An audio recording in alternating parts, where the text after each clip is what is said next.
Bonjour à tous et bienvenue dans une nouvelle vidéo consacrée encore aujourd'hui à la plateforme LMS Moodle, plateforme LMS open source, LMS, Learning Management System. Pour commencer, n'oublions pas donc de nous connecter sur la plateforme.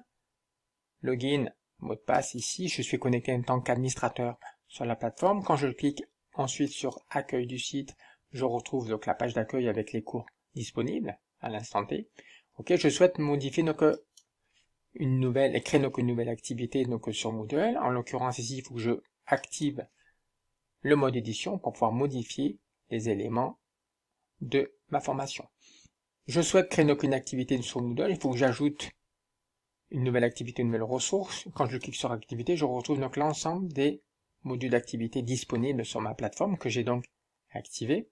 Je souhaite activer donc le module test qui est donc ici en bas. Passons en revue donc les différents éléments de ce module test. Le module d'activité test ou quiz permet à l'enseignant de créer donc des tests. Voilà, des tests, des questions, des questionnaires de divers types. Notamment des questions les plus connues à choix multiples, les vrais faux, des questions d'appariement, qu'il s'agit donc d'apparier, je dirais en fait un élément par rapport à un autre pour relier donc deux éléments entre eux, des réponses courtes, des réponses calculées, etc. Le panorama est très très large des possibilités donc d'action donc de ce module d'activité test. L'enseignant peut aussi autoriser plusieurs tentatives pour un test. On peut mélanger donc les questions avec un ordre d'affichage aléatoire. Il n'y a pas de souci, donc tout est possible. La limite de temps peut être aussi fixée quand on souhaite en fait limiter donc le temps disponible pour les étudiants pour répondre en fait à certains tests également. On peut également décider donc d'évaluer chaque tentative sur le plan du test pour vos élèves. D'accord. L'enseignant peut aussi choisir quand et s'il veut que des indices, un feedback et des réponses correctes soient proposés aux étudiants. On peut très bien ne pas fournir donc de feedback précisément aux étudiants. D'accord. Les tests peuvent normalement être utilisés dans quel cadre? Pour des évaluations certificatives de type examen, pour réussir un examen, comme des mini-tests pour des devoirs de lecture ou au terme donc de l'étude d'un thème, comme exercice pour un examen ou en utilisant donc des questions de l'examen de l'année précédente ou pour fournir un feedback de performance ou de l'auto-évaluation. Donc en fait, si vous voulez donc les possibilités offertes par l'activité test ou quiz, c'est très intéressant car en effet le test c'est un outil qui permet aussi donc d'apprendre. C'est un outil qui permet donc d'évaluer, de certifier qu'on a bien acquis donc les compétences requises. C'est quelque chose qui permet aussi donc de conclure une période donc de formation, une période donc d'absorption, je dirais donc de contenu, voilà, comme un devoir un petit peu donc de lecture. Voilà. Et ça permet également donc d'obtenir en fait un certain feedback donc de performance aussi. Et aussi ça permet aux élèves de pouvoir en fait s'auto-évaluer, donc savoir sur leur degré de performance quant au cours. Voilà. Donc en fait tout est possible dans cette activité-là. Allons voir un petit peu comment ça se passe concrètement. Alors vous êtes ici, vous voyez. Je vais donc créer mon activité de test que j'ai marqué test, etc. Pour l'instant, je ne veux pas aller forcément donc dans le détail, juste pour vous montrer les différentes options. J'enregistre et j'affiche. D'accord. Aucune question n'a été encore ajoutée. Donc par rapport en fait à mon activité test, je vais l'appeler test, j'ai aucune question. Donc là, je peux cliquer sur modifier donc le test.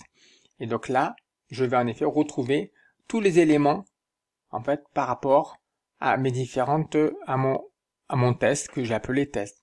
Ici, il faudra que je clique ici sur ajouter pour ajouter une question ou ajouter une question issue donc de la banque de questions ou ajouter une question totalement aléatoire. Cliquons ici pour ajouter donc une question et là vous allez voir donc les différentes options qui s'offrent à vous. Soit il s'agira de par exemple une question avec choix multiples, parmi la sélection donc d'une ou plusieurs réponses dans une liste prédéfinie, soit ça va être une réponse de type vrai ou faux, soit ça va être donc un appariement comme j'expliquais tout à l'heure, en fait donc les listes de possibilités prédéfinies et donc il faudra relier en fait donc la question avec donc la bonne réponse, soit ça va être une réponse courte en respectant la case ou pas, d'accord, soit ça va être une réponse qui sera de type numérique, soit ça va être une réponse de type composition, dans ce cas-là ça sera évalué sous forme donc de texte en ligne, ce qui est donc difficile d'évaluer d'un point de vue automatique naturellement. Un appariement aléatoire avec une réponse qui sera courte, avec une réponse aussi qui pourrait donc calculer, d'accord. Il peut calculer avec donc choix multiple, pour compliquer encore plus, je dirais donc le système, calcul est simple, close qu'on appelle donc des réponses qui sont donc intégrées, un glisser donc déposé donc sur le texte, quand on va faire donc glisser donc déposer en fait un texte, un glisser déposé par rapport en fait à une image, un marqueur glisser déposé, et également pourquoi pas sélectionner donc les mots manquants quand on arrive dans un texte assez complet dans lequel vous trouvez donc des trous, il s'agit donc de trouver donc les mots manquants. D'accord. Donc le fait ici donc de choisir chacune des activités. Ensuite vous n'avez plus qu'à fait à cliquer sur rajouter et vous pourrez rajouter à chaque fois. Ben là en l'occurrence ça c'est une question de type choix multiple, etc. Et c'est comme ça que vous allez construire, développer donc l'activité test. Voilà. Donc je ne vais pas rentrer pour l'instant donc dans le détail, je vous montrerai donc dans une prochaine donc, vidéo, parce que là c'est quand même c'est un outil qui est quand même beaucoup plus long.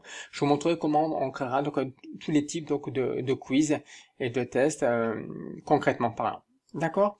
Donc je vous souhaite une excellente fin de journée. Là c'était une petite présentation assez rapide d'un module d'activité aussi capital, fondamental donc sur Moodle. Il s'agit donc de l'activité test ou activité quiz. Je vous souhaite une excellente fin de journée et je vous dis à très bientôt. Au revoir.